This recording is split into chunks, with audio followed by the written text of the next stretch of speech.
22 хадис. Абу Хурайра, Алла оған разы болсын, былай дейді: Хазіреті пайғамбар, Алланың оған игілігі мен сәлем болсын, тозақтық екі топ кісі бар, бірақ мен оларды көрмедім. Біріншісі, қолдарында сиырдың құйрығындай қамшы бар, онымен адамдарды сабалап ұрып жүрген қауым. Екіншісі, киімі бар, бірақ жалаңаш, бөгілген әрі бөгітілген бір топ әйелдер, бастары түйенің өркешіндей ирелеңдеген. Олар жұмаққа кіре алмайды, оның иісін де еске алмайды. Жұмақтың иісі мынадай қашықтықта сезілсе де. Хадиске түсініктеме. Бұл хадис Хазіреті пайғамбардың, Алланың оған игілігі мен сәлем болсын, мұғжизаларының бірі.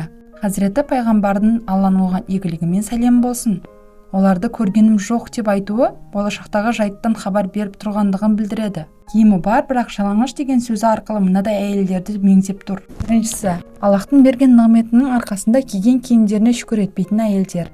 Екіншісі, киім киіп, ұятты әурет жерін жауып жүрсе де, қайырлы іс істемей, ақырет азығын дайындамайтын әйелдер. Үшіншісі, әдемілігін паш ету үшін денесін көрсетіп жүрген әйелдер. Бүгілген әйелдер деп сипаттауы Аллахқа мойынсынбайтын әйелдер тұрғысында.